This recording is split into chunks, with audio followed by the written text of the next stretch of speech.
lunch and he would have got a cab at the theatre door. Well, what could he have done? When other people got cabs, why couldn't he? He won't get no cab now, missus. Not till 11:30. Well, haven't you got one? There's not one to be had for love nor... Oh, Freddie, there must be one. You can't have tried. I tell you, they're all engaged. The rain was so sudden, no one was prepared, and everybody had to take a cab. I'd been to Charing Cross one way and nearly to Ludgate Circus the other, and they were all engaged. Did you try Trafalgar Square? There wasn't one in Trafalgar Square. Did you try?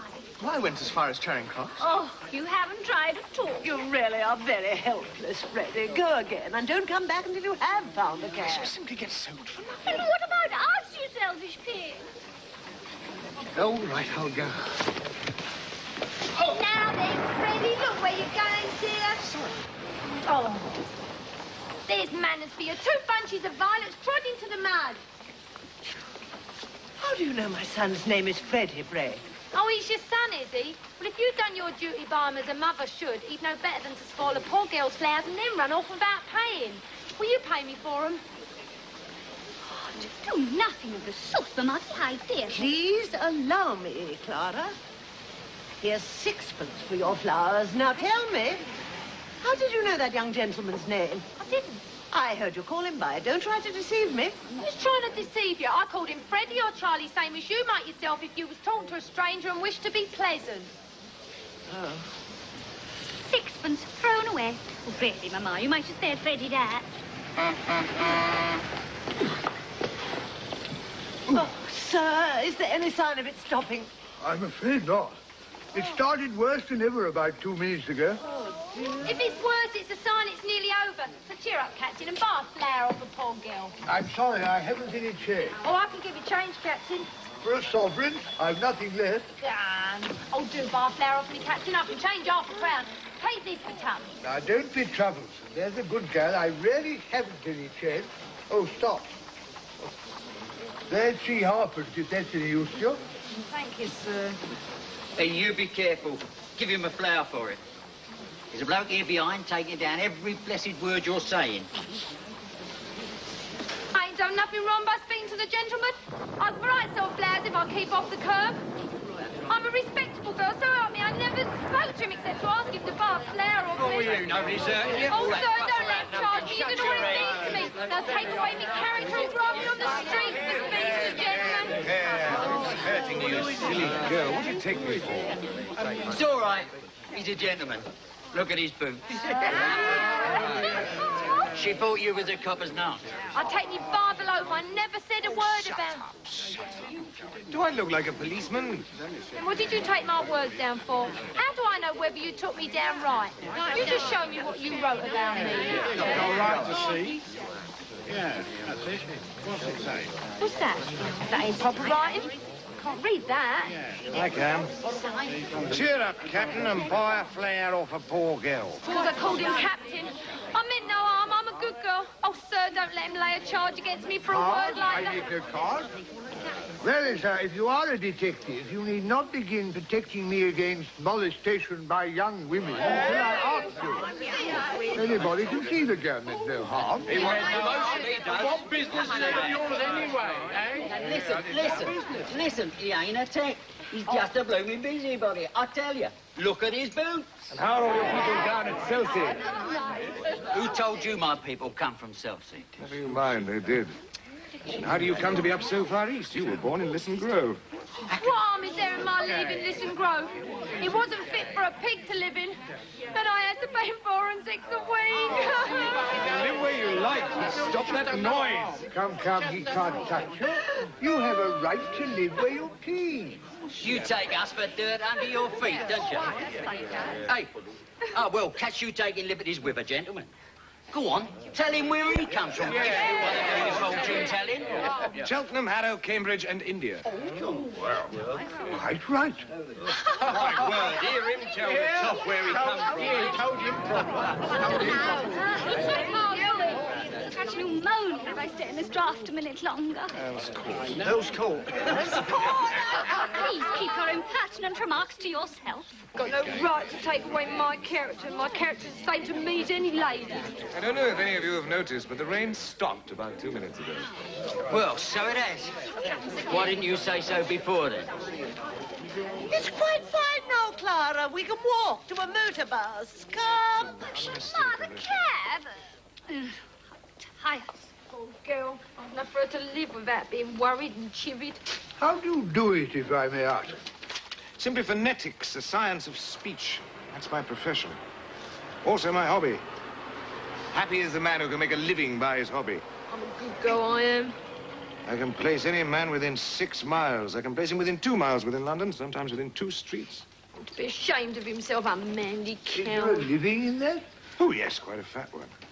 This is an age of upstarts. Men begin life in Kentish Town at £80 a year and end in Park Lane at 100,000. They want to give up Kentish Town, but they give themselves away every time they open their mouths. Now, I can teach them... Isn't that poor girl? Woman! Cease this detestable boo-hooing instantly, or else seek the shelter of some other place of worship. I've got a right to be if I like, same as you. A woman who utters such depressing and disgusting sounds has no right to be anywhere, no right to live. Remember that you are a human being with a soul and the divine gift of articulate speech, that your native language is the language of Shakespeare and Milton and the Bible. And don't sit there crooning like a bilious pigeon. Ow! What a sound. Ow! Gad. You see this creature with her curbstone English? The English that will keep her in the gutter to the end of her days? Well, sir, in 3 months' time, I could pass that girl off as a duchess at an ambassador's garden party. I could even get her a place as a lady's maid or a shop assistant, which requires better English. What's that you say? Yes, you squashed cabbage leaf. I could pass you off as the Queen of Sheba. Can you believe that? Of course I can. I am myself a student of Indian dialect. Do you know Colonel Pickering, author of Spoken Sanskrit? I am Colonel Pickering. Who are you? Henry Higgins, author of Higgins' Universal Alphabet. I came from India to meet you. I was going to India to meet you. Where do you live? 27A, Wimpole Street. Come and see me tomorrow. Look, I'm at the Carlton. Come there now. Let's have a jaw over some supper. Right you are. Do bar flower, can't gentlemen? I'm short for me lodging. I'm sorry, I really haven't any change. Liar. You said you could change half a crown. You ought to be stuffed with nails, you ought. Here, take the old blooming basket for sixpence. A reminder. Oh! Oh! Oh! Oh! Got one at last. Hello. Where are the 2 ladies that were here? Oh, they walked to the bus when the rain stopped. And left me with a cab on my hands. Damnation. Never mind, young man. Oh, I'm going home in a taxi. 8p ain't no object to me, Charlie. Angel Court, Drury Lane, round the corner from Mickle John's oil shop. Let's see how fast you can make her up it. Behind that.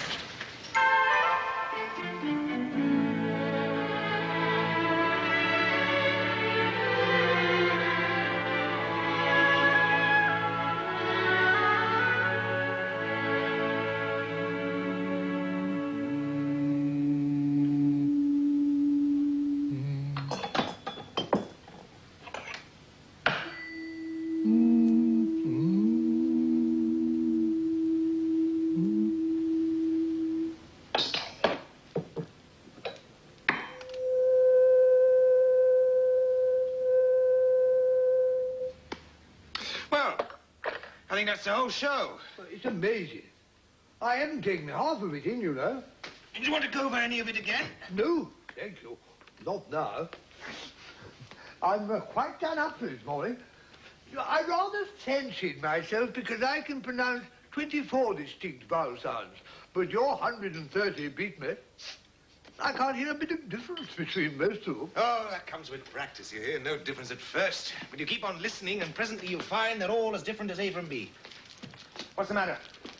A young woman asks to see you, sir.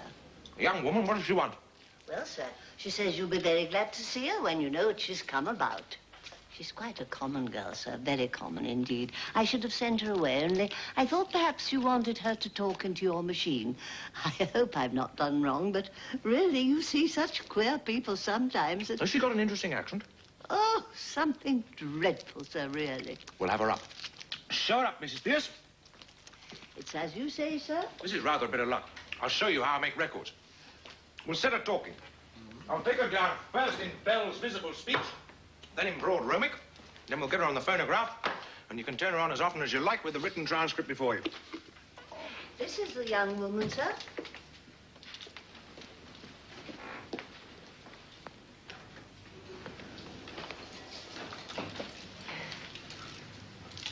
This is the girl I jotted down last night. She's no use. I've got all the records I wanted, the Listen Grove lingo. I'm not going to waste another cylinder on it. Be off with you. I don't want you. Don't you be so saucy. You ain't heard what I come for yet. Did you tell him I'll come in a taxi? Nonsense, girl. What do you think a gentleman like Mr. Higgins cares what you came in? We are proud. Well, if me money's not good enough, I can go elsewhere. Good enough for what? Good enough for you. Now you know, don't you? I'm come to have lessons, I am, and to pay for 'em too. Make no mistake. Well, what do you expect me to say to you? Well, if you was a gentleman, you might ask me to sit down, I think. Pickering, shall we ask this baggage to sit down, or shall we throw it out of the window? Oh! I won't be called a baggage when I've offered to pay like any lady. What is it you want, my girl? I want to be a lady in a flower shop instead of selling at the corner of Tottenham Court Road. And they won't take me unless I can talk more genteel. He said he could teach me. Well, here I am, ready to pay him, not asking any favour. And he treats me as if I was dirt. How much? Now you're talking. I thought you'd come off it when you saw a chance of getting back a bit what you chucked me last night. You'd had to drop in, hadn't you? Sit down. Oh, if you're going to make a compliment of it... Sit down! Sit down, girl. Do as you're told. Oh! Won't you sit down? Oh. Don't mind if I do. What's your name? Liza Doolittle. And how much do you propose to pay me for the lessons? Oh, I know what's right. A lady friend of mine gets French lessons for 18 pence an hour from a real French gentleman. Well, you wouldn't have the face to ask me the same for teaching me my own language as you would for French. So I won't give you more than a shilling. Take it or leave it. Pickering, if you consider a shilling not as a simple shilling, but as a percentage of this girl's income, it works out as fully equivalent to 60 or 70 guineas from a millionaire. How so? Figure it out. A millionaire has about £150 a day. She earns about £half a crown. Who told you I only She got... offers me 2/5 of her day's income for a lesson. 2/5 of a millionaire's income would be somewhere about £60. It's handsome. By George, it's enormous. It is the biggest offer I ever had. £60? What are you talking about? I never offered you £60. Hold your tongue. But I ain't got £60. Oh, don't cry, you silly girl. Sit down. Nobody's going to touch your money. Somebody's going to touch you with a broomstick if you don't stop sniveling. Sit down. Oh, anyone would think you was me father. If I decide to teach you, I'll be worse than 2 fathers to you. Here, What's this for? to wipe your eyes, to wipe any part of your face that feels moist. Remember, that is your handkerchief and that is your sleeve. Do not mistake the one for the other if you wish to become a lady in a shop. Higgins, I'm interested. What about the ambassador's garden party? I'll say you're the greatest teacher alive if you make that good. I'll bet you all the expenses of the experiment you can't do it, and I'll pay for the lessons. Oh, you're real good. Thank you, Captain. It's almost irresistible. She's so deliciously low, so horribly dirty. Oh, I ain't dirty. I washed my hands and face before I come, I did. You're certainly not going to turn her head with flattery, Higgins. Oh, don't say that, sir. There are more ways than one of turning a girl's head, and nobody can do it better than Mr. Higgins, though he may not always mean to. I do hope, sir, you won't encourage him to do anything foolish. What is life but a series of inspired follies? The difficulty is to find them to do. Never lose a chance. They don't come every day. I shall make a duchess of this draggle-tailed gussersnipe. Oh! In 6 months. 3. If she has a good ear and a quick tongue, I shall take her anywhere and pass her off as anything. We'll start right now, this moment. Take her away and clean her up, Mrs. Pierce. Take off all her clothes and burn them. Ring up Whiteley or somebody for new ones. Wrap her up in brown paper till they come. You're no gentleman, you're not to talk of such things. I'm a good girl, I am, and I know what the like of you are, I do. We want none of your listen grove prudery here, young woman. You've got to learn to behave like a duchess. Take her away, Mrs. Pierce. If she gives you any trouble, wallop her. No. I'll call the police, I will. But I've no place to put her. Oh, put her in the dustbin. Oh! Come, Higgins. Be reasonable. You must be reasonable, Mr. Higgins. Really, you must. You can't walk over everybody like this. I walk over everybody? My dear Mrs. Pierce. My dear Pickering. I had not the slightest intention of walking over anybody. All I propose is that we should be kind to this poor girl. We must help her to prepare and fit herself for her new station in life. If I did not express myself clearly, it is because I did not wish to hurt her delicacy or yours. I'm sorry, sir, but you can't take a girl up like that, as if you were picking up a pebble on the beach. Why not? Why not? You don't know anything about her. What about her parents? She may be married. Gah! There, as the girl very properly says, gone. Married, indeed. Don't you know that a woman of that class looks a worn-out drudge of 50 a year after she's married? Who'd marry me? Oh, by George, Eliza. The streets will be strewn with the bodies of men shooting themselves for your sake before I've done with you. Nonsense, sir. You mustn't talk to her like that. I'm going away. He's off his chump, he is. I don't want no barmies teaching me. So, this is my return for offering to take you out of the gutter and dress you beautifully and make a lady of you. Stop, Mr. Higgins. I won't allow it.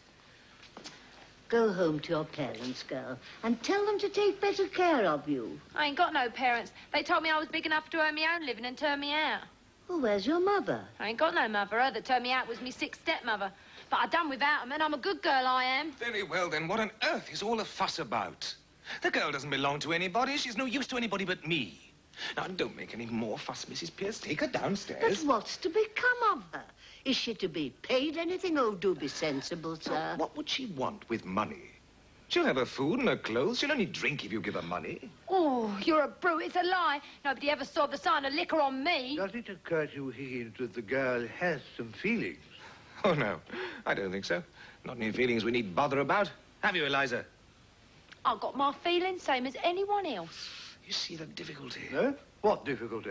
To get her to talk grammar, the mere pronunciation is easy enough. I don't want to talk grammar. I want to talk like a lady. Will you please keep to the point, Mr. Higgins? I want to know on what terms the girl is to be here. Is she to be given any wages? And what's to become of her when you've finished your teaching? You must look ahead a little. What is to become of her if I leave her in the gutter? Tell me that, Mrs. Pierce. That's her own business, not yours, Mr. Very Higgins. well, then. When I've finished with her, we can throw her back into the gutter, and then it will be all her own business again, so that's all right. Here, I've had enough of this. I'm going. You ought to be ashamed of yourself, you ought. Have some chocolates, Eliza.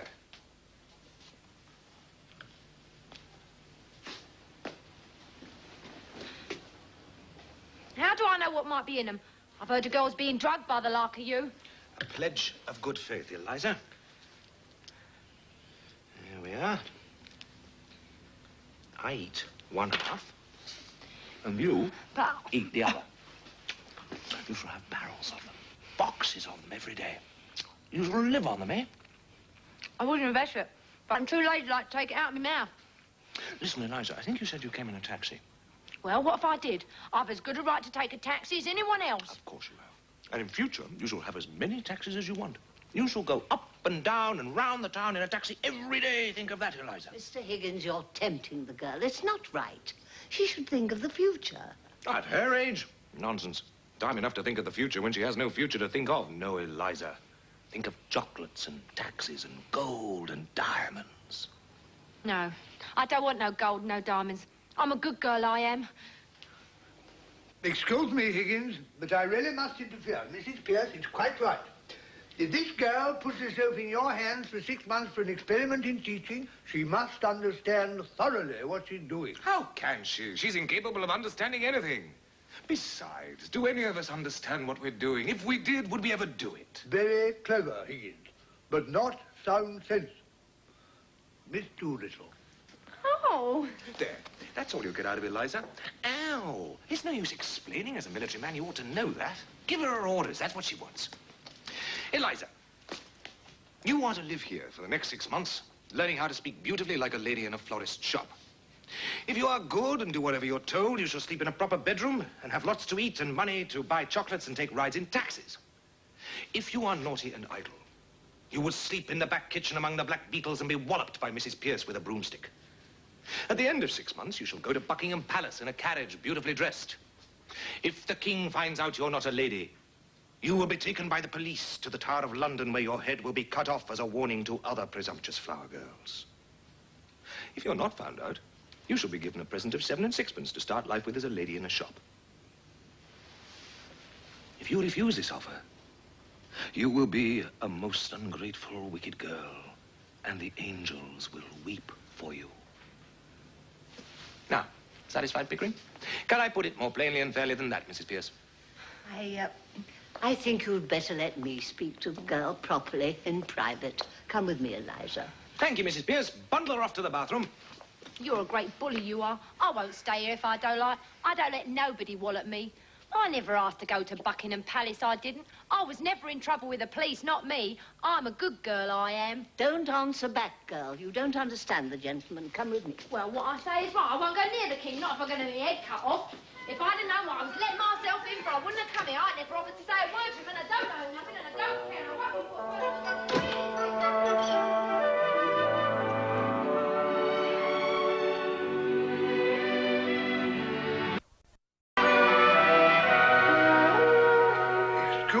straight question, Higgins, but are you a man of good character where women are concerned? Have you ever met a man of good character where women are concerned? Yes, very frequently. Oh, well, I haven't. I find that the moment I let a woman make friends with me, she becomes jealous, exacting, suspicious, and a damn nuisance. I find that the moment I let myself make friends with a woman, I become selfish and tyrannical. Women upset everything. When you let them into your life, you find that the woman is driving at one thing and you're driving at another.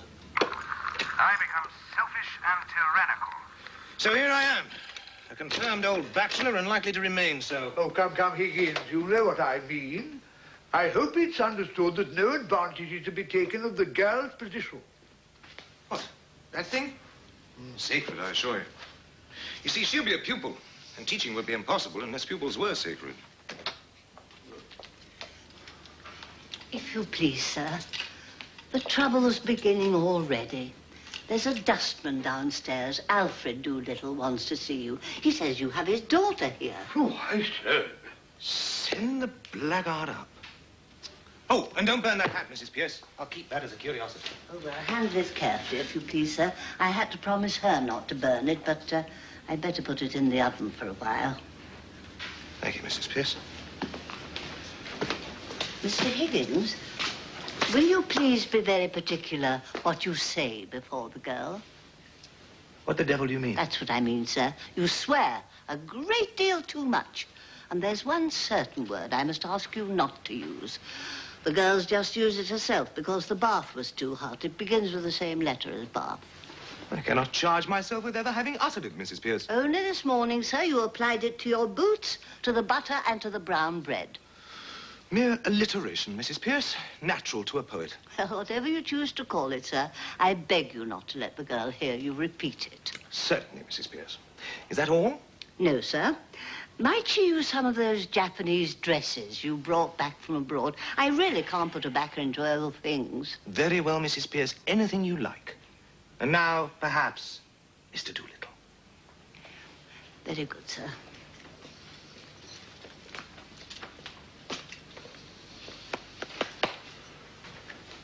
I'm afraid we're going to have some trouble with this fella. Oh, no, I think not. If there is any trouble, he shall have it with me, not I with him. And we're sure to get something interesting out of him. About the girl? No, I mean his dialect. Oh. Doolittle, sir. Professor Higgins. Here. Good morning. Sit down. Morning, Governor. I'll come about a very serious matter, Governor. Brought up in Hounslow. Mother Welsh, I should think. What do you want, Doolittle? I want my daughter. That's what I want, see? Of course you do. You're her father, aren't you? You don't suppose anybody else wants her, do you? I'm glad to see you have some spark of family feeling left. She's upstairs. Take her away at once. Huh? Take her away. Do you suppose I'm going to keep your daughter for you? No, look here, Governor, is this reasonable? Is it fair to take advantage of a man like this? The girl belongs to me. You've got her. Where do I come in? Your daughter had the audacity to come to my home and ask me to teach her how to speak properly so that she could get a place in a flower shop. This gentleman and my housekeeper have been here all the time.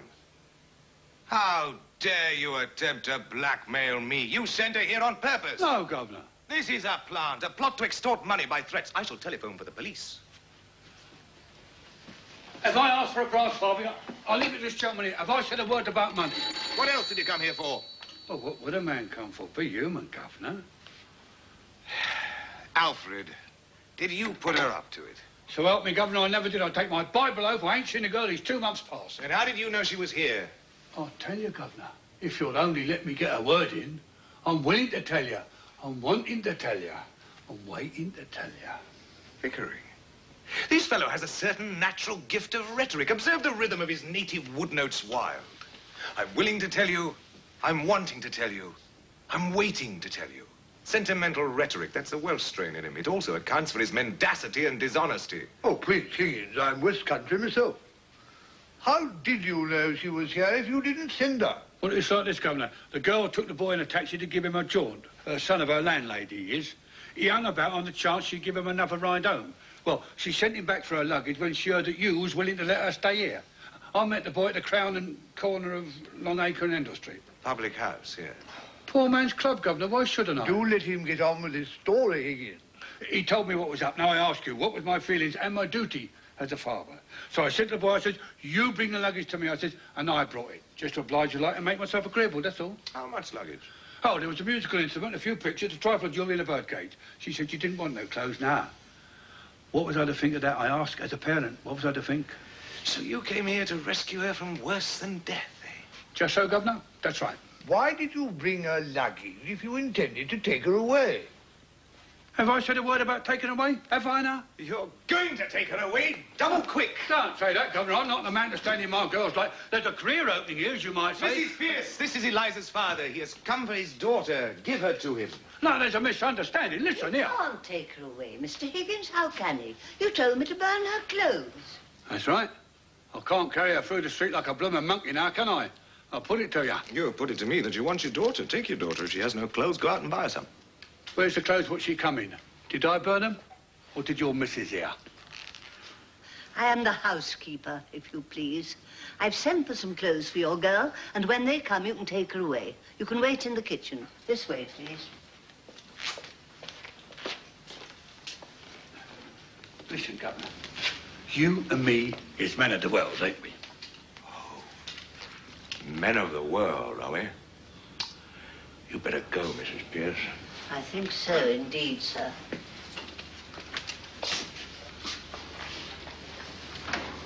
The floor is yours, Mr. Doolittle. I thank you, Governor. Well, the truth is, Governor, I've taken a sort of fancy to you. And if you want the girl, I'm not so set on having her back home again, but what I might be open to an arrangement. Now, regarded in the light of a young woman, she's a fine, handsome girl. As a daughter, she's not worth a keep. So I tell you straight, I just want my rights as a father, and you are the last person alive to expect me to let her go for nothing. What is the £5 note to you, Governor? And what is Eliza to me? I think you ought to know, Doolittle, that Mr. Higgins' intentions are entirely honourable. Of course they are. If I thought they wasn't, I'd ask 50. You mean to say you'd sell your daughter for £50? Not in a general way, I wouldn't, but to oblige a gentleman like you, I would do a good deal, I do assure you. Have you no morals, man? Can't afford them, Governor, and neither could you if you was as poor as me. Not that I mean any harm, you know, but I mean if Eliza's going to get a bit out of this, why not me too? I don't know what to say, Pickering. There can be no question that as a matter of morals, it would be a positive crime to give this chap a farthing. Yet I do feel a sort of rough justice in his claim. That's it, Governor. That's what I say. A father's art, as it were. I know the feeling, but really it hardly seems right. No, don't say that, Governor. Don't look at it that way. I ask you, governors both, what am I? One of the undeserving poor. That's what I am. And think what that means to a man? It means he's up against middle-class morality all the time. If there's anything going, and I put in for some of it, it's always the same story. You're undeserving, so you can't have it. And yet my needs is as great as the most deserving widow what ever got money out of 6 charities in 1 week for the death of the same husband. I don't need less than a deserving man. I need more. I don't eat less hearty than him, and I drink a lot more. I want amusement, because I'm a thinking man. I want cheerfulness, a song and a band when I feel low. But they charge me the same for everything as they do the deserving. What is middle-class morality? Just an excuse never to give me anything. Therefore, I ask you, as 2 gentlemen, not to play that game with me.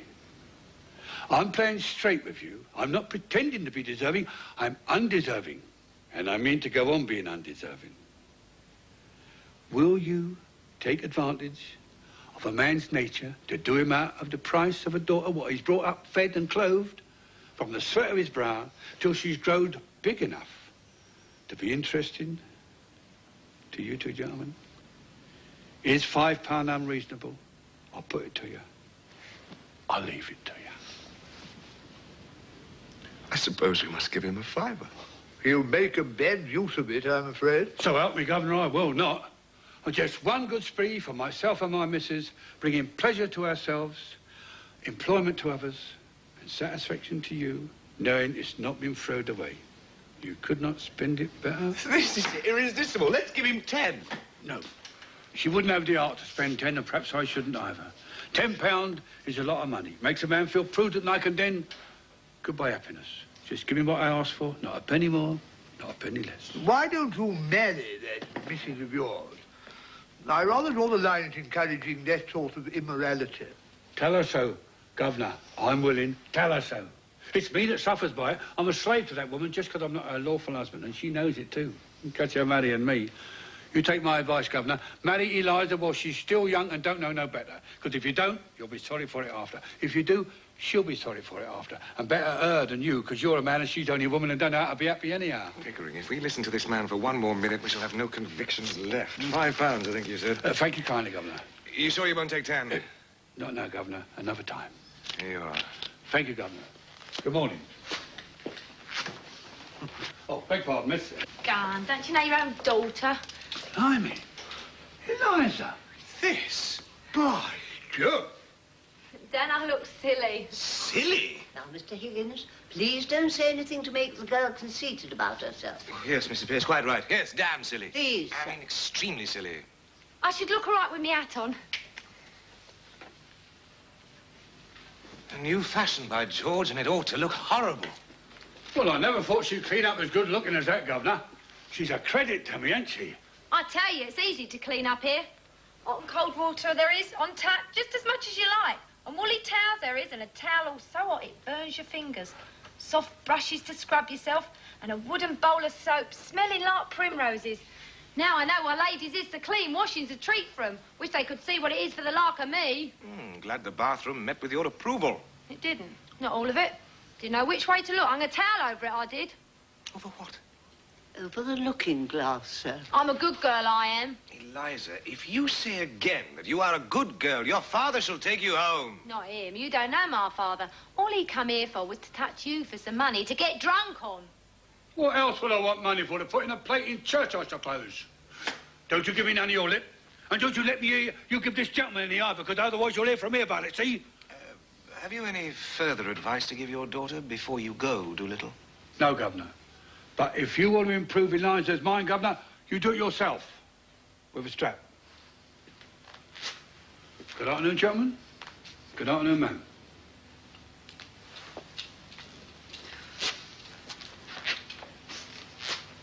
He's a disgrace to me, he is. Collecting dust instead of working at his trade. What is his trade, Eliza? Taking money out of other people's pockets and into his own.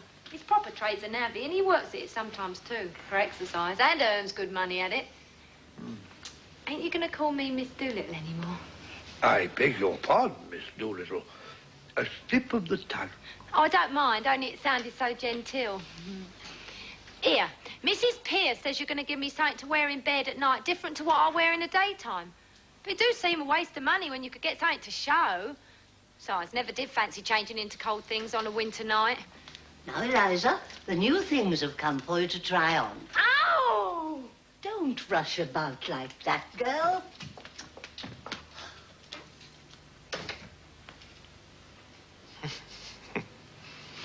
Pickering, we have taken on a stiff job. Higgins, we have.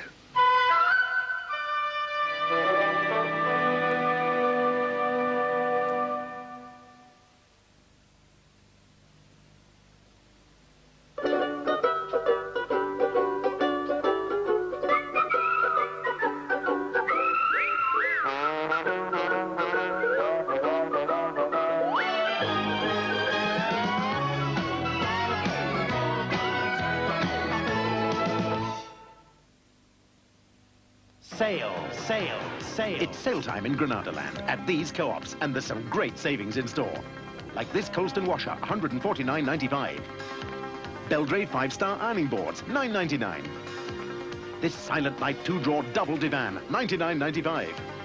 And floral print flannelette sheets, single $7.50, double $9.50 a pair.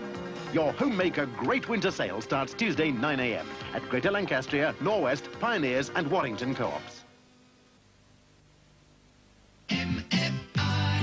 It's our biggest ever sale with more at half price than ever before. Open tomorrow, Holiday Monday. Step out to the Peter Lord shoe sale on Monday. You can save pounds on Clark's shoes at Peter Lord shoe shops. These Clark's Wessex, save £6 at Peter Lord. Clark's moccasins, save £9. Clark's casuals, save £6. And these men's moccasins save £5. The Peter Lord shoe sale, Monday.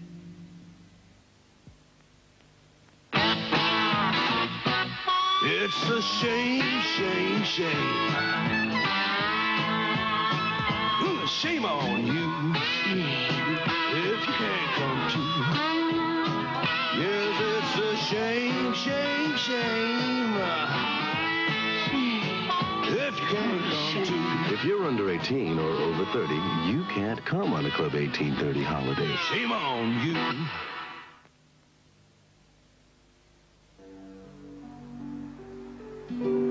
It's not surprising we've grown to be one of the biggest and most successful holiday companies. Because we like to make sure that every single day of your holiday is the kind of holiday you want it to be. Perhaps that's why more and more people choose a Horizon holiday every year. Horizon, we're as close as your nearest travel agent.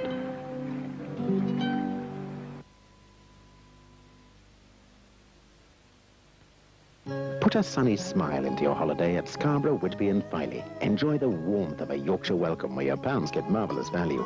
Ideal touring centre for history and countryside, spirit of carnival and maritime England. Scarborough, Whitby and Filey. Superb beaches and entertainments. Send for your colour guide and beat the rush.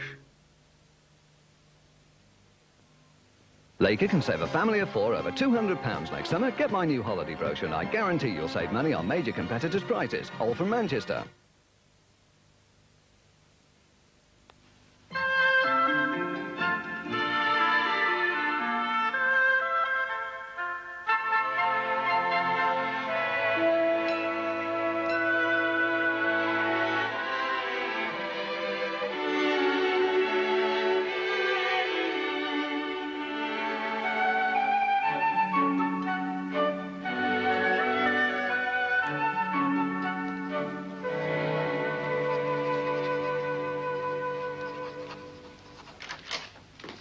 Hello, Mother.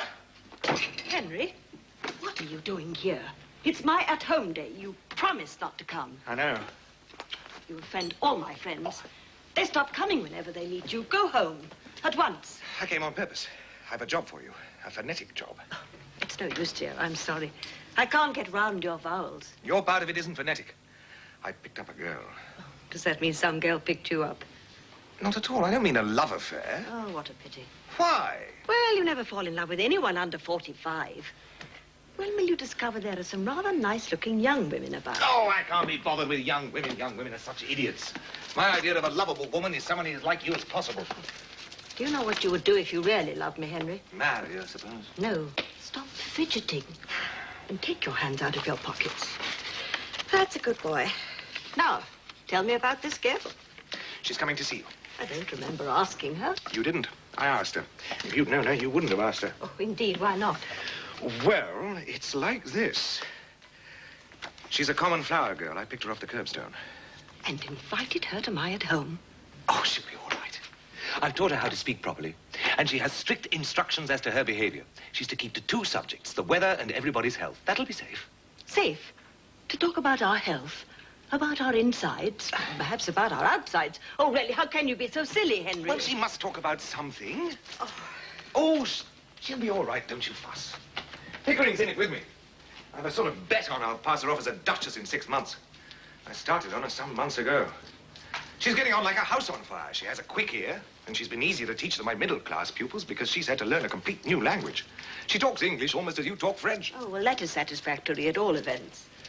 Well, it is and it isn't. What does that mean? Well, I've got a pronunciation all right, but you have to consider not only how a girl pronounces, but what she pronounces. That's... Mrs. and Miss Eynsford Hill. How do you do? How do you do? How do you do? How do you do? My son, Henry. Your celebrated son? I've so longed to meet you, Professor Higgins. Delighted. How do you do? I've met you somewhere before. I haven't a ghost of a notion where, but I know your voice. Oh, it doesn't matter. You'd better sit down. I'm sorry to say my celebrated son has no manners. You mustn't mind him. I do. Not at all. Oh, have I been rude? I'm sorry, I didn't mean to be. Colonel Pickering. How do you do, Mrs. Higgins? So glad you've come. Do you know Mrs. Eynsford Hill? Miss Eynsford Hill. Has Henry told you what we've come for? We were interrupted, damn it. Oh, Henry, really? Are we in the way? No, no. You couldn't have come more fortunately. We want you to meet a friend of ours. Yes, by George. We want 2 or 3 people. You'll do as well as anybody. Mr. Eynsford Hill. Oh, God of heaven, another of them. How do you do? Very good of you to come. Colonel Pickering. How do you do? How do you do? I don't think you know my son, Professor Higgins. How do you do? Now, take my oath, I've met you somewhere before. Where was it? I don't think so. It don't matter anyhow. Sit down. Well, here we are anyhow. What the devil are we going to talk about until Eliza comes? Henry, you are the life and soul of the Royal Society's soirees. But really, you're rather trying on more commonplace occasions. Am I? I'm very sorry. Suppose I am, you know. I sympathise. I haven't any small talk. People would only be frank and say what they really think. Oh, Lord forbid. But why? Well, what they think they ought to think is bad enough, Lord knows, but what they really think would break up the whole show. Do you think it would be really agreeable if I was to come out now with what I really think? Is it so very cynical? Cynical? Who the dickens said it was cynical? I mean, it wouldn't be decent. Miss Doolittle. Here she is, Mother.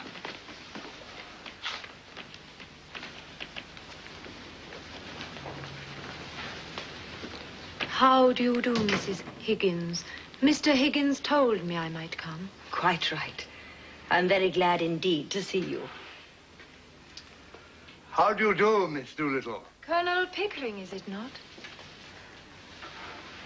I feel sure we've met before, Miss Doolittle. I remember your eyes. How do you do? My daughter, Clara. How do you do? How do you do? I've certainly had the pleasure. My son, Freddie. How do you do? Yes, by George, it all comes back to me. Covent Garden, what a damn thing. Henry, please. Don't sit on my writing table. You'll break it. Sorry.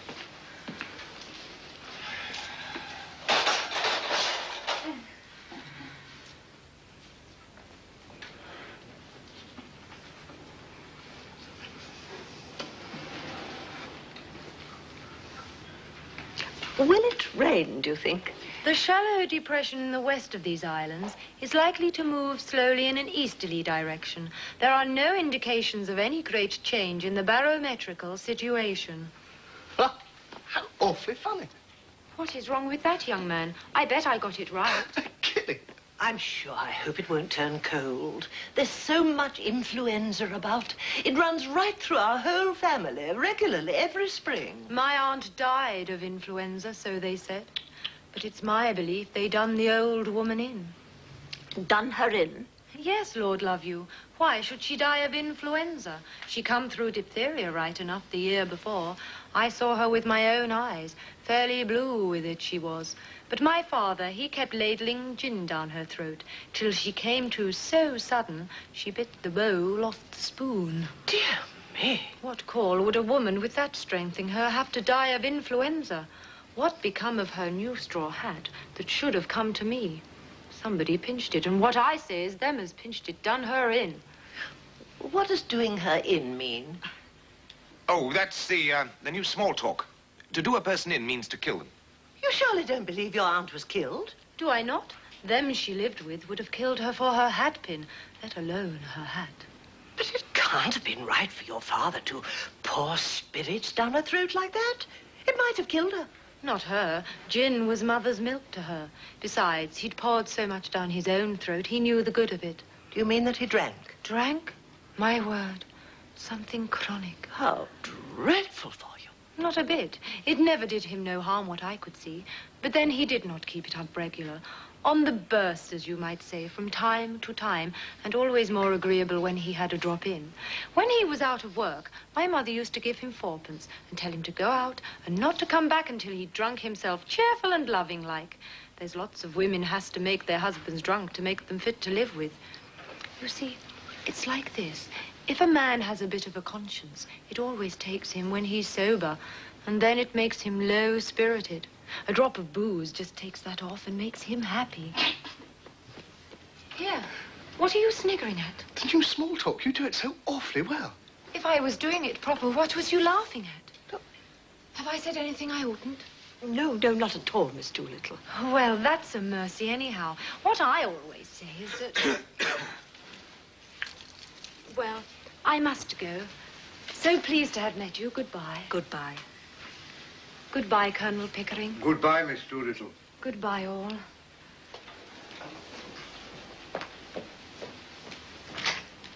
Are you walking across the park, Miss Doolittle? If so... Walk? Not bloody likely. I am going in a taxi.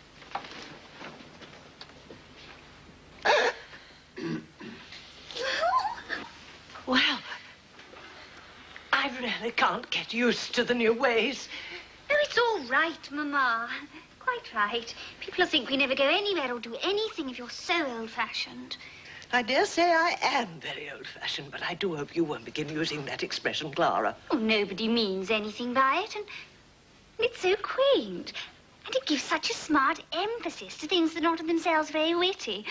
Oh, I find the new small talk delightful and quite innocent. Well, after that, I think it's time for us to go. Oh, yes. Yes, we've 3 at homes to go to still. Goodbye, Mrs. Higgins. Goodbye, Colonel Pickering. Goodbye, Professor Higgins. Goodbye. Be sure to try the small talk on at the 3 at homes. Pitch it in strong. Oh, I will. Goodbye. Such nonsense, all this Victorian prudery. Such damned nonsense. Such bloody nonsense. Goodbye. Goodbye. Would you like to meet Miss Doolittle again? Yes, I should. Most awfully. Well, you know my days. Yes. Thanks, awfully. Goodbye, Professor Higgins. Goodbye, goodbye. It's no use. I shall never be able to bring myself to use that word. Don't. It's not compulsory, you know. You can get along quite well without it. Only Clara is so down on me if I'm not absolutely reeking with the latest slang. Goodbye.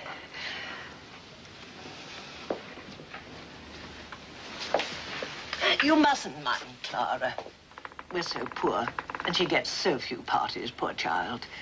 But the boy's nice, don't you think?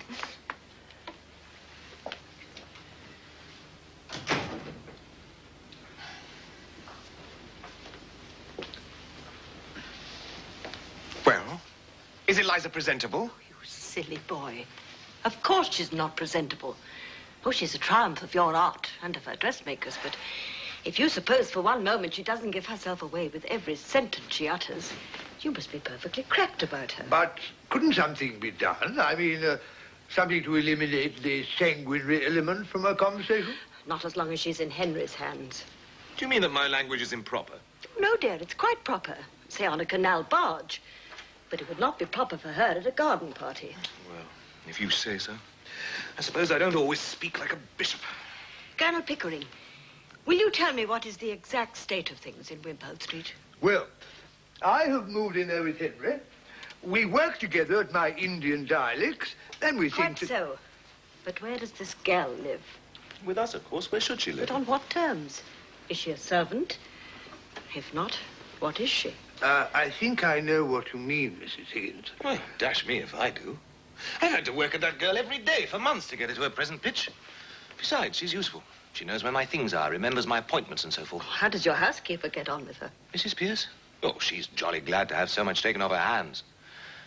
She's got some silly bee in her bonnet about Eliza. She keeps saying, "You don't think, sir," doesn't she, Pick? Yes, that's the formula. You don't think so. That's the end of every conversation about Eliza. As if I ever stop thinking about the girl and her confounded vowels and consonants. I'm worn out thinking about her. And watching her lips and her teeth and her tongue. Not to mention her soul, which is the quaintest of the lot. You certainly are a pretty pair of babies, playing with your live doll. Playing? This is the hardest job I ever tackled, Mother. Make no mistake about that.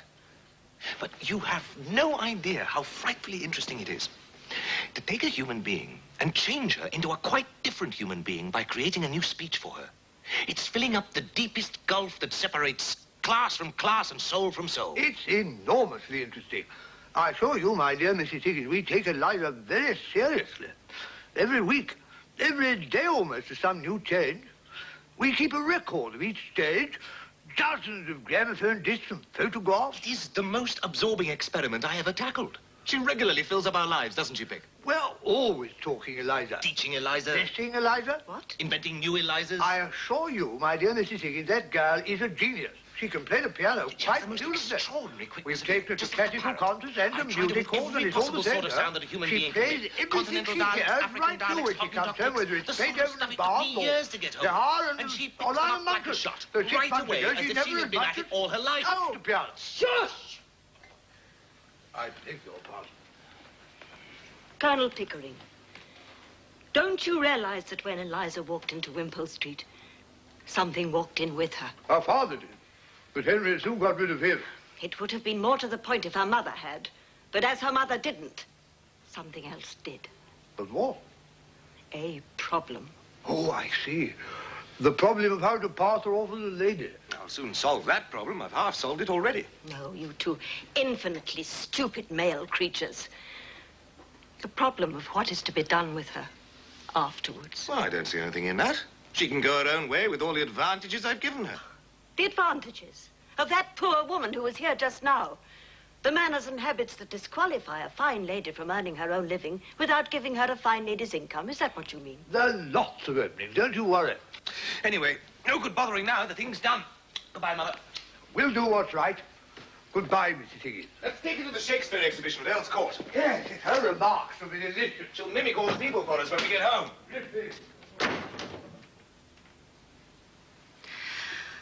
Oh, man.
Right. Can Mrs. Pierce go to bed? We don't want any more, do we? Lord, no.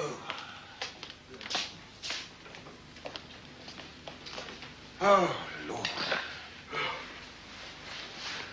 What an evening. What a crew. What a silly tomfoolery. Yes, it's been a long day. The garden party, a dinner party, and the opera. Rather too much of a good thing. Still, you won your bet, Higgins. Eliza did the trick and something to spare, eh?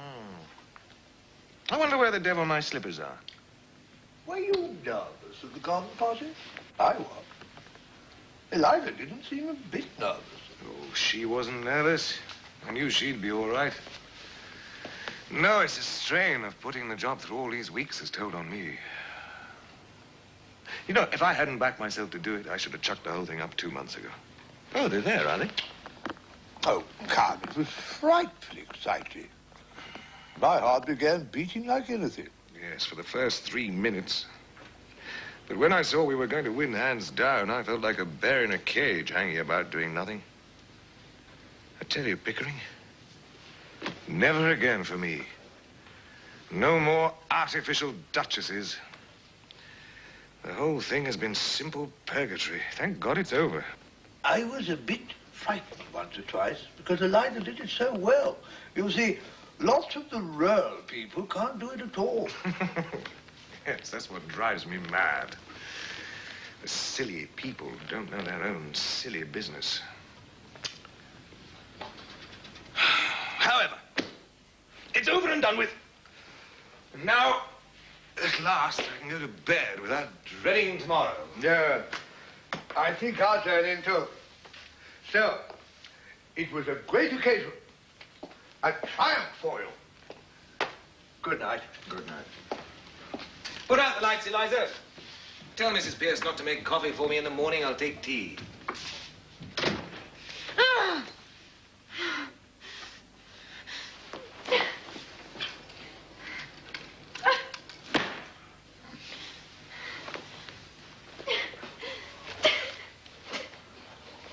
What the devil did I do with my slippers?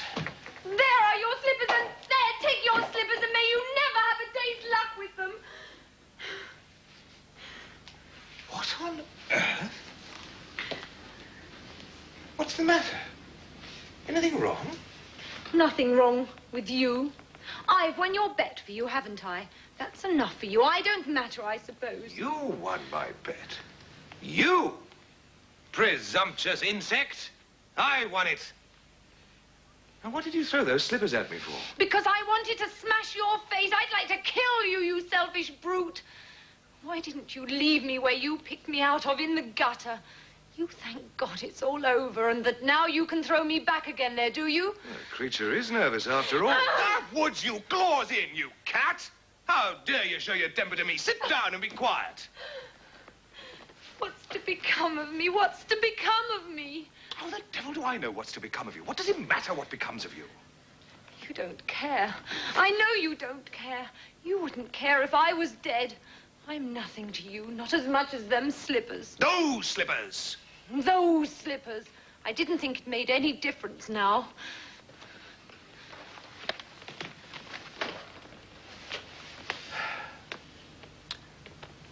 Why have you begun going on like this? May I ask whether you complain of your treatment here? No.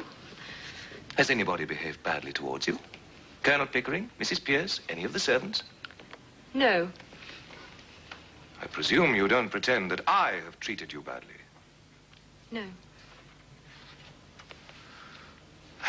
Well, I'm glad to hear it.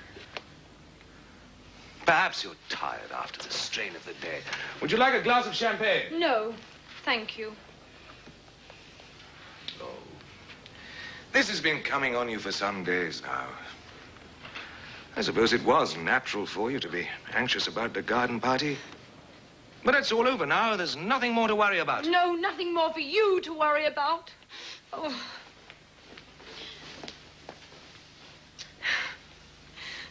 Oh, God, I wish I was dead. Why? In heaven's name, why? Oh, listen to me, Eliza. All this irritation is purely subjective. I don't understand. I'm too ignorant. It's only imagination. Low spirits and nothing else. Nothing's wrong. Nobody's hurting you. Now, you go to bed like a good girl and sleep it off. Have a little cry and say your prayers. That'll make you comfortable. I heard your prayers. Thank God it's all over. Well, don't you thank God it's all over. Now you're free and can do what you want. What am I fit for? What have you left me fit for? Where am I to go? What am I to do? What's to become of me? Oh, that's what's worrying you, is it? I shouldn't bother about it if I were you. I should imagine you won't have much difficulty in settling yourself somewhere or other. No, I hadn't quite realized you were going away. You might marry, you know. You see, Eliza, all men are not confirmed old bachelors like me and the Colonel. Most men are the marrying sort, poor devils. And you're not bad looking. You're quite a pleasure to look at sometimes. Oh, not now, of course, because you've been crying and looking as ugly as the very devil. But when you're yourself and quite all right, you're what I should call attractive. Oh, that is to people in the marrying line, you understand. Now, go to bed. Have a good night's rest, and then get up and look at yourself in the glass, and you won't feel so cheap.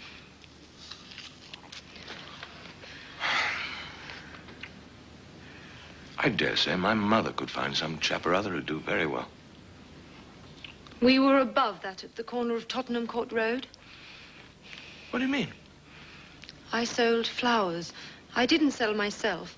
Now you've made a lady of me, I'm not fit to sell anything else. Oh, tosh, Eliza.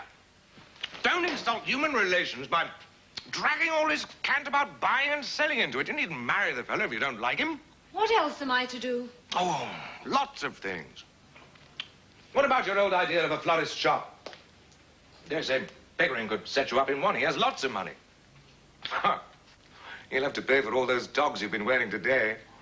And that, with the hire of the jewelry, will make a big hole in £200. Why, 6 months ago, you could have thought it the millennium to have a flower shop of your own. Calm. You'll be all right. Now let's go to bed. I'm devilish sleepy. By the way, I came down for something. I forget what it was. Your slippers. Oh, yes. You shied them at me. Before you go, sir. Hey?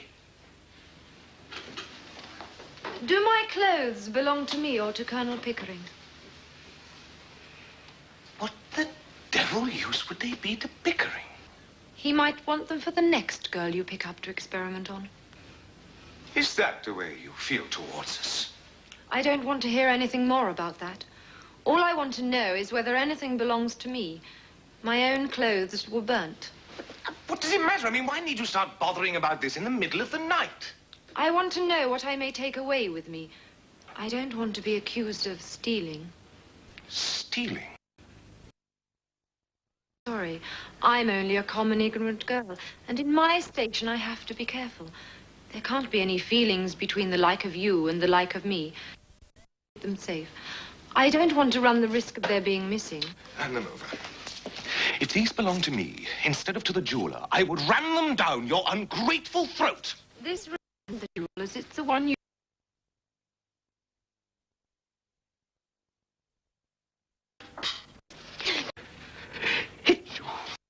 You infamous creature, how dare you accuse me of such a thing? It is you who have hit me, wounded me to the heart. I'm glad. I've got a little of my own back anyhow. You have caused me to lose my temper. A thing that has hardly ever happened to me before. I prefer not to say any more tonight. I'm going to bed. You'd better leave a note for Mrs. Pierce about the coffee, for she won't be told by me. Damn Mrs. Pierce. And damn the coffee. And damn you. And damn my own folly in having lavished my hard-earned knowledge and the treasure of my regard and intimacy on a heartless gutter snipe.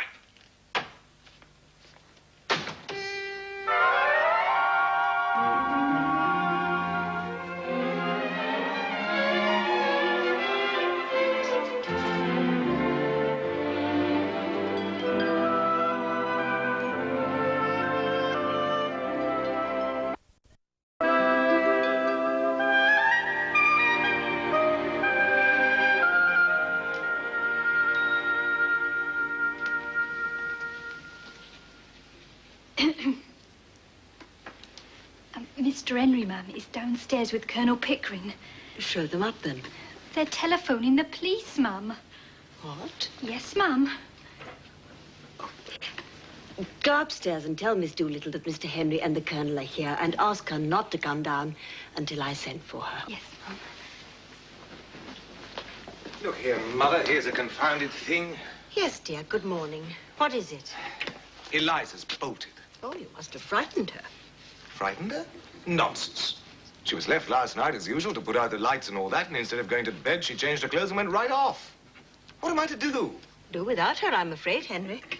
The girl has a perfect right to leave if she chooses. But I can't find anything. I don't know what my appointments are. We can't let her go like this, you know, Mrs. Higgins. What are we to do? You have no more sense, either of you, than two children.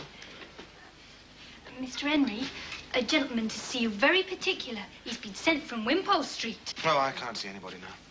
Who is it? A Mr. Doolittle, sir. Doolittle? You mean the dustman? Dustman? No, sir, a gentleman. See here. See this? You've done this. Done what, man? Yes, I tell you. Look at it. Look at this hat. Look at this coat. Good morning, Mr. Doolittle. Won't you sit down? Asking your pardon, ma'am. Thank you. I'm that full of what's happened to me, I can't think of anything else. Have you found Eliza? Have you lost her? Yes. You have all the luck you have. I ain't found her. But you'll find me quick enough after what you done for me, Henry Higgins. But what has my son done to you, Mr. Doolittle? Ruined me. Destroyed my happiness. Tied me up and delivered me into the hands of middle-class morality. You're raving. You're drunk. You're mad. I gave you £5. After that, I had 2 conversations with you at ½ a crown an hour. I've never seen you since. Drunk, am I? Mad, am I? Well, tell me this. Did you or did you not write to an old blighter in America what was given $5 million that found moral reform societies all over the world for what he wanted you to invent a universal language for? What? Ezra D. Wanafella? He's dead. Yeah, he's dead. And I'm done for. Now, did you or did you not write him a letter and say that the most original moralist at present in England, to the best of your knowledge, was Alfred Doolittle, a common dustman? Oh, after your first visit, I remember making some silly joke of the kind, yes. You may well call it a silly joke. He put the lid on it for me right enough. It just gave him the chance he wanted to show that the Americans wasn't like us and that they recognise and respect merit in every class of life, no matter how humble. Them words is in his blooming will, in which Henry Higgins, thanks to your silly joking, he leaves me a share of his pre-digested cheese trust worth $3,000 a year, on conditions that I lecture for his Wanafella Moral Reform World League as often as they ask me, up to 6 times a year. The devil he does. What a lark. A safe thing for you, Doolittle. They won't ask you twice. It ain't the lecturing I mind. I'll lecture them till I'm blue in the face or will and not turn hair.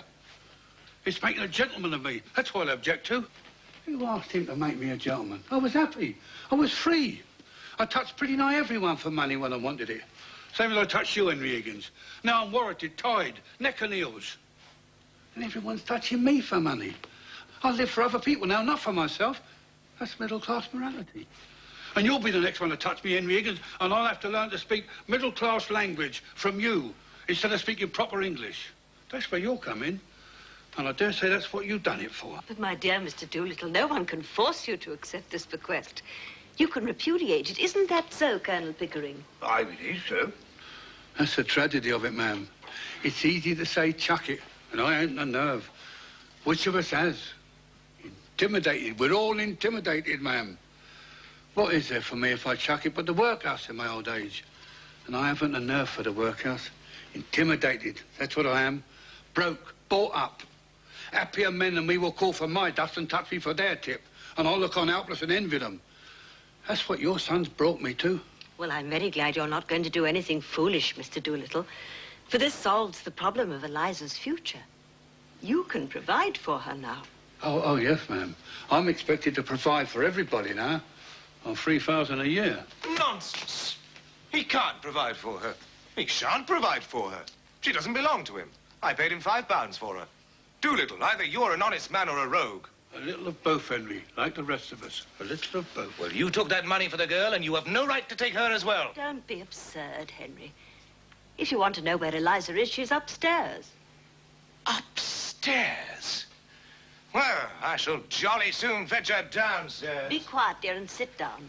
Sit down and listen to me. Very well. I think you might have told us this half an hour ago. Eliza came to me this morning. She told me of the brutal way you two had treated her. What? My dear Mrs. Higgins, we didn't treat her brutally. We hardly said a word to her, and we parted on particularly good terms. Higgins, did you bully her after I went to bed? Oh, it's just the other way about. She threw my slippers in my face. She behaved in the most outrageous way. I never gave her the slightest provocation. The slippers came bang into my face the moment I entered the room before I'd uttered a word. And she used perfectly awful language. But why? What did we do to her? I think I know pretty well what you did. The girl is naturally rather affectionate, I think. Isn't she, Mr. Doolittle? Very tender-hearted, ma'am. Takes after me. Just so. She'd become attached to you both. She's worked very hard for you, Henry. Then when the great day of trial came and she did this wonderful thing for you, without making a single mistake, you two sat there and never said a word to her. But talked together of how glad you were it was all over and how bored you had been by the whole thing. And then you were surprised when she threw the slippers at you. I would have thrown the firearms at you. We said nothing except that we were tired and we wanted to go to bed, did we, Pig? That's all. But you didn't thank her, or pet her, or admire her, or tell her how splendid she'd been. But she knew all about that. Oh, we didn't make speeches to her, if that's what you mean. Perhaps we were a little inconsiderate. If you promise to behave yourself, Henry, I'll ask her to come down. If not, go home, for you have taken up quite enough of my time. Oh, all right, very well. Pig, you behave yourself. Let's put on our best Sunday manners for this creature that we picked out of the mud. Ah, now, Henry Higgins, have some consideration for my feelings as a middle-class man. Is she very angry? Well, I'm afraid she won't go back to Wimpole Street, especially now that Mr. Doolittle is able to keep up the position you thrust upon her. But she said that she was willing to meet you on friendly terms and let bygones be bygones. Did she? By George. Ha! Ask Miss Doolittle to come down, please. Now, Henry, remember your promise. Mr. Doolittle, would you be good enough to step out onto the balcony for a moment? I don't want Eliza to have the shock of your news before she's made it up with these two gentlemen. Would you mind? As you wish, lady. Anything to help Henry keep her off my hands. Now, Henry, be good. I am behaving myself perfectly. He's doing his best, Mrs. Higgins.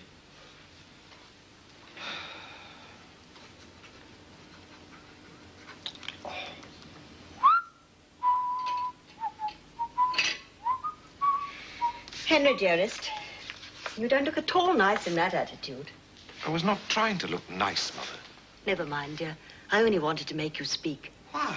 Because you can't speak and whistle at the same time.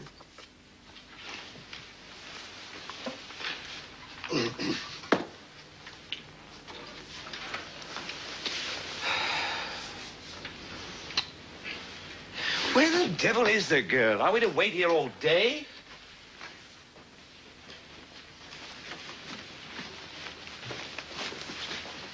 How do you do, Professor Higgins? Are you quite well? Am I? But of course you are. You are never ill. So glad to see you again, Colonel Pickering. Quite chilly this morning, isn't it? Don't you dare play this game on me. I taught it to you. It doesn't take me in. Now get up and come home and don't be a fool. Very nicely put indeed, Henry. No woman could resist such an invitation. Oh, you let her alone, Mother. Let her speak for herself. You'll jolly soon see whether she has an idea that I haven't put into her head or a word that I haven't put into her mouth. I tell you, I've created this thing out of the squashed cabbage leaves of Covent Garden. And now she pretends to play the fine lady with me. Yes, dear, but you will sit down, won't you?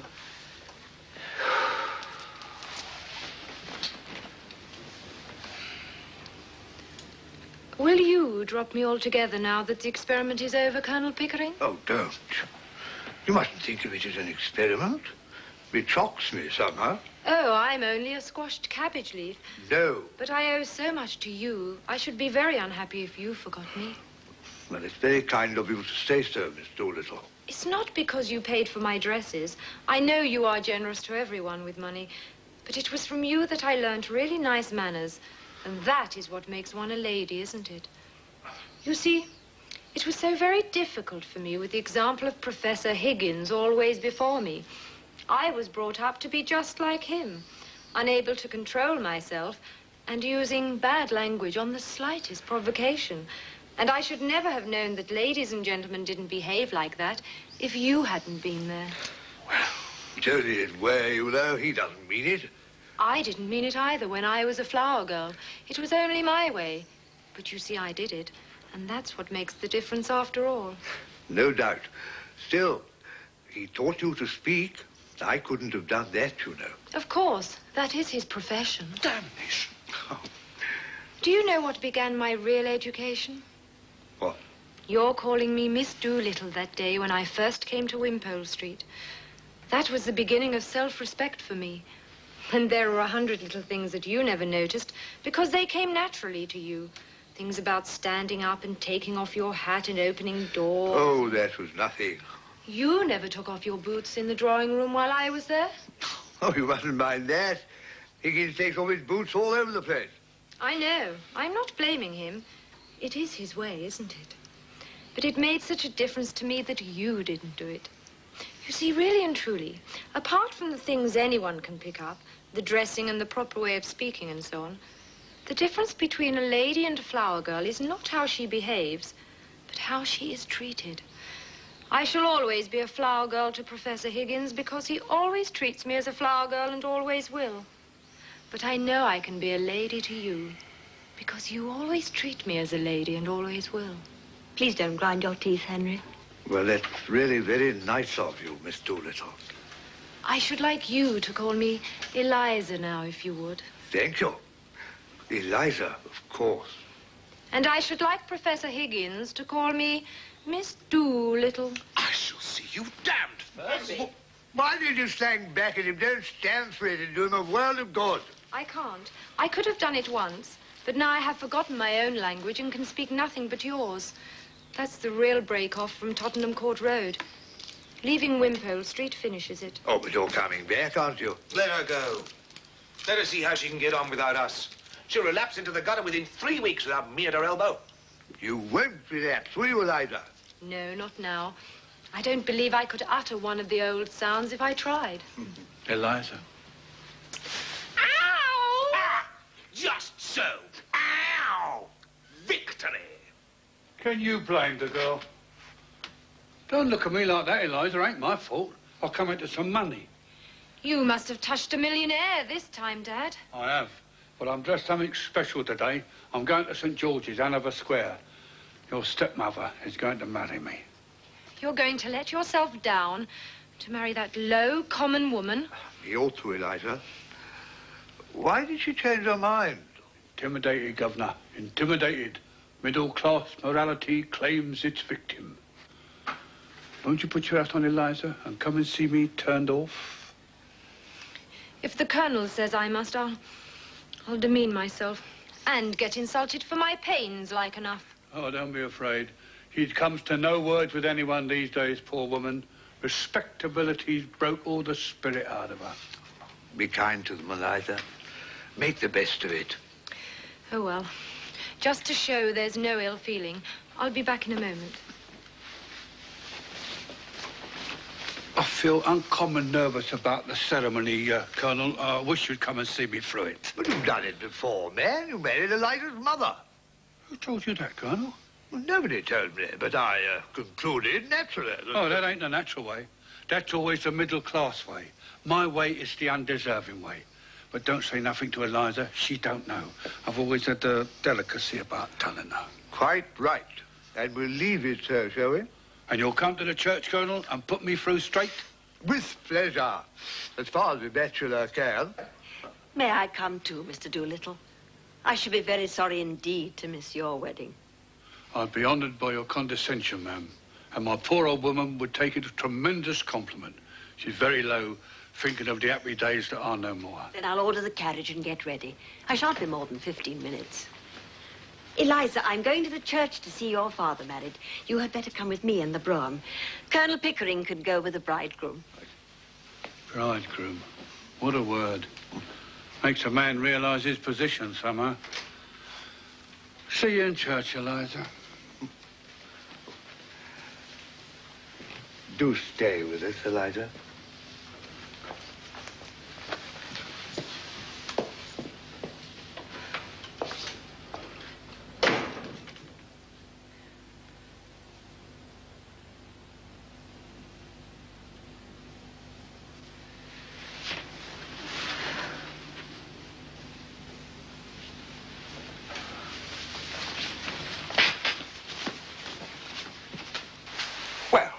Eliza, you've had a bit of your own back, as you call it. Have you had enough? And are you going to be reasonable, or do you want any more? You only want me back to pick up your slippers and to put up with your tempers and to fetch and carry for you? I haven't said I wanted you back at all. Oh, indeed? Then what are we talking about? About you, not about me. If you come back, I shall treat you as I've always treated you. I can't change my nature, and I don't intend to change my manners. My manners are exactly the same as Colonel Pickering's. That's not true. He treats a flower girl as if she was a duchess. And I treat a duchess as if she were a flower girl. I see. The same to everybody. Just so. The question is, Eliza, not whether I treat you rudely, but whether you've ever heard me treat anyone else better. I don't care how you treat me. I don't mind your swearing at me. I shouldn't mind a black eye. I've had one before this. But I won't be passed over. Then get out of my way, for I won't stop for you. You talk about me as if I was a motor bus. So you are a motor bus, all bounce and go, and no consideration for anyone. But I can do without you. Don't think I can't. I know you can. I told you you could. I know you did, you brute. You wanted to get rid of me. Liar. Thank you. You never asked yourself, I suppose, whether I could do without you. Don't you try to get round me. You'll have to do without me. I can do without anyone. I have my own soul, my own spark of divine fire.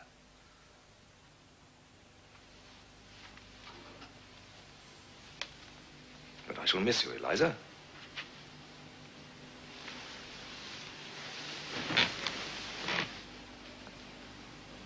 I've learned something from your idiotic notions, I confess that gratefully and humbly. I've grown accustomed to your voice and appearance. I like them, rather. Well, you have both of them on your gramophone and in your book of photographs. When you feel lonely without me, you can turn the machine on. It's got no feelings to hurt. But I can't turn your soul on. Leave me those feelings and you can take away the voice and the face. They're not you. Oh, you are a devil. You can twist the heart in a girl as easy as some could twist her arms to hurt her. But you don't care a bit for me. And I won't care for anybody who doesn't care for me. Eliza, I don't and won't trade in affection. You call me a brute because you couldn't buy a claim on me by fetching my slippers and finding my spectacles. You are a fool. I think a woman fetching a man's slippers is a disgusting sight. Did I ever fetch your slippers? I think a good deal more of you for throwing them in my face. No use slaving for me than asking to be cared for. Who cares for a slave? If you come back for the sake of good fellowship, for you'll get nothing else. You have had 1,000 times as much out of me as I have out of you.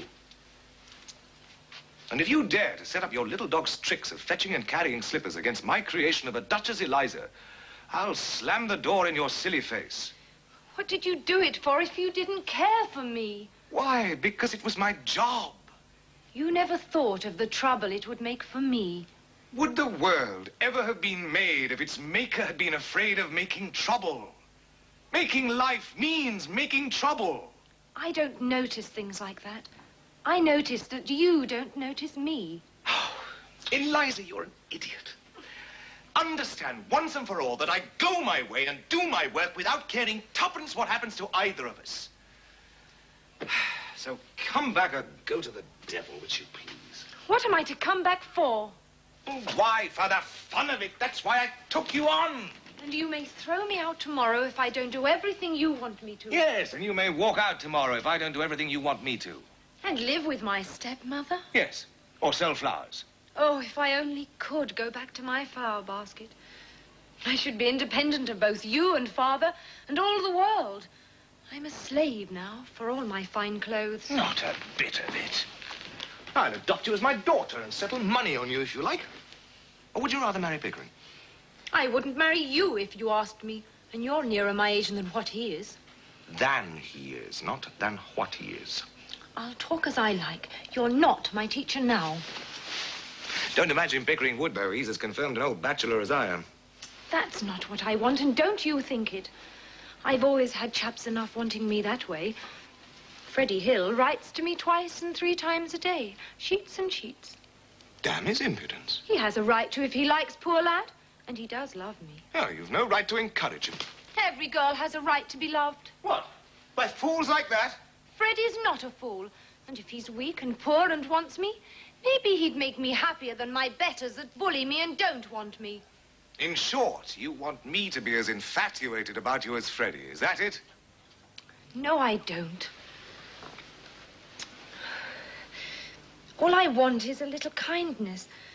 I know I'm a common, ignorant girl and you a book-learned gentleman, but I'm not dirt under your feet. What I did was not for the dresses and the taxes. I did it because we were pleasant together and I came to care for you. Not to want you to make love to me, and not forgetting the difference between us, but more friendly-like. Well, of course. That's how I feel, and how Pickering feels. Oh, Eliza, you're a fool. That's not a proper answer to give me. Well, it's all you'll get until you stop behaving like a common idiot. If you're going to be a lady, you're going to have to give up feeling neglected if the men you know don't spend half their time sniveling over you and the other half giving you black eyes. If you can't stand the coldness of my sort of life and the strain of it, go back to the gutter. Work till you're more a brute than a human being, and then cuddle and squabble and drink till you fall asleep. Oh, it's a fine life, the life of the gutter. It's real, it's warm, it's violent. You can feel it through the thickest skin. You can taste it and smell it without any training or any work. Not like science and literature and classical music and art and philosophy. You find me cold, unfeeling, selfish, don't you? Very well, then. Be off with you to the sort of people you like. Marry some sentimental hog or other with her. Lots of money and a thick pair of lips to kiss you with and a thick pair of boots to kick you with. If you can't appreciate what you've got, you'd better get what you can appreciate. Oh, I can't talk to you. You turn everything against me. You know I can't go back to the gutter, as you call it, and that I have no real friends in the world but you and the Colonel. You think I must go back to Wimpole Street because I have nowhere else to go but Father's. But don't you be too sure you have me under your feet to be trampled on and talked down. I'll marry Freddie, I will, as soon as I'm able to support him. Freddie? That young fool? That poor devil who couldn't get a job as an errand boy even if he had the guts to try for it? Woman, do you not understand? I have made you a consort for a king. Freddie loves me. That makes him king enough for me. I don't want him to work. He wasn't brought up to it as I was. I'll go and be a teacher. What'll you teach, in heaven's name? What you taught me. I'll teach phonetics. I'll offer myself as an assistant to Professor Nepean.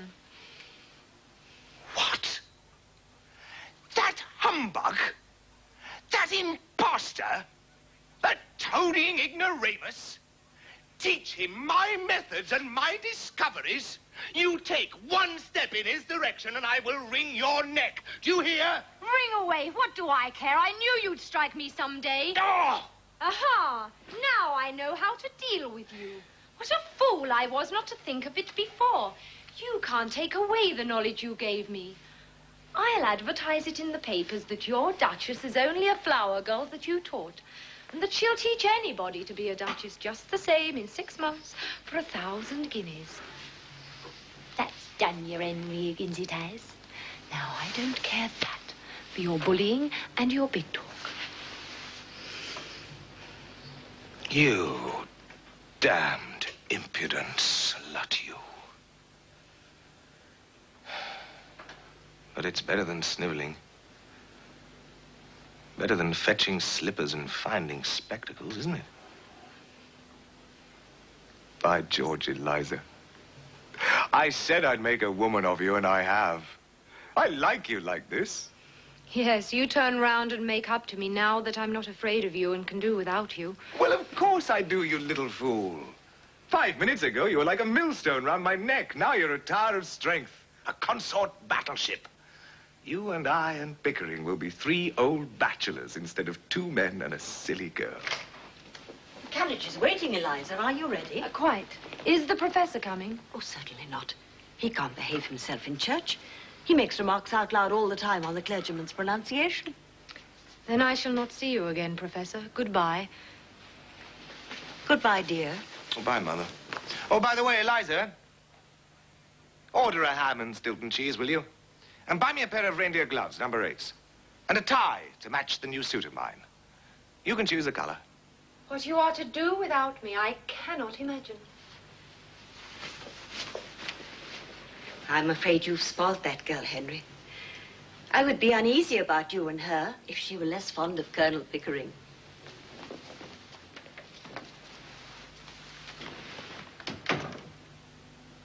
Pickering? Nonsense. She's going to marry Freddie. Freddie?